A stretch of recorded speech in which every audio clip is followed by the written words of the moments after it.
श्री कृष्ण के चरणों में महाराजा युधिष्ठिर ने प्रणाम करते हुए प्रार्थना की कि कृष्ण पक्ष, पौष मास के कृष्ण पक्ष, ये पौष मास चल रहा है ना, कृष्ण पक्ष की एकादशी का नाम क्या है और उसके धारण करने से क्या लाभ होता है, क्या पुण्य होता है और कैसे करनी चाहिए।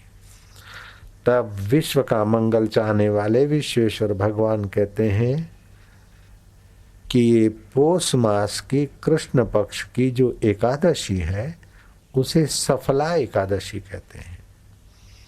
वे अपने आप में भक्ति के फल को, मुक्ति के फल को, शांति के फल को, सफलता के फल को अपने आप में संजोई हुई एकादशी सफला एकादशी है। एकादशी के प्रभात को उठकर मन में संकल्प करे कि आज एकादशी का व्रत मैं करूंगा। भगवान कहते हैं कि मुझे यज्ञ, तप, व्रत, बड़ी बड़ी दक्षिणाएं भी इतना प्रसन्न नहीं कर सकती और व्यक्ति का कल्याण कठोर तपस्या से उतना नहीं होता जितना वो एकादशी के व्रत से अपना कल्याण कर सकता है।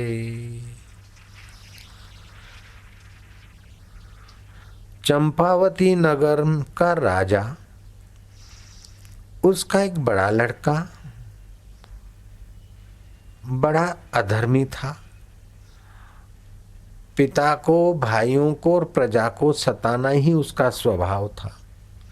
आखिर में भाइयों ने और पिता ने मिलकर उस बड़े बेटे को शहर निकाली दे दी। भटकता घूमता जंगलों में, जान इधर उधर से फल लाता, पेट पालता।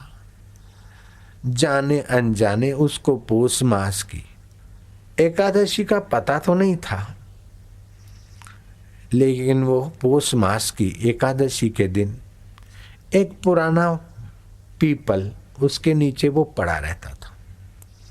उस पीपल को वहाँ के देहाती लोग देवता करके मानते थे। वो पीपल के वृक्ष बड़ा विशाल वृक्ष था, पुराना था। उसके नीचे सर्दी में ठुठरता रहा। जाने अनजाने उसको नींद नहीं आई, रात्रि जागरण हो गया। जंगल से कंदमूल ले आया फल। वो इस पीपल को देवता समझ के कि हे देव,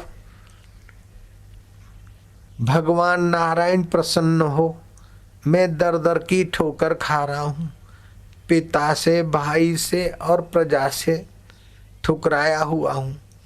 अब कष्ट सहा नहीं जाता, शरीर भी मेरा लथड़ रहा है। अभी मैं तो तुम्हारे को क्या अर्पण करूं देव? ये जो फल लाया हूं उसी फल से आप संतुष्ट और भगवान नारायण की ये पूजा मानी जाए।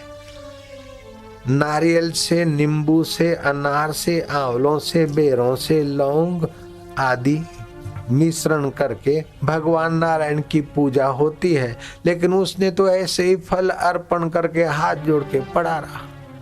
पहाड़ और जंगल था, शुद्ध वातावरण था। आप प्रार्थना करके चुप बैठ जाते तो आपका मन भगवान की नजीक विश्रांति पाता है। भगवान कृष्ण कहते हैं कि चंपावती का ठुकराया हुआ वो युवराज को आकाशवाणी हुई। 3 आकाश होते, भूताकाश, चित्ताकाश, चिदाकाश। क्या आज एकादशी तुम्हारी सफल हो गई?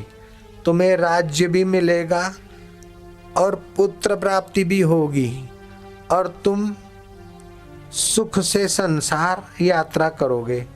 समय पाकर उसे फिर राज्य भी मिला। 15 वर्ष राज्य किया और उसका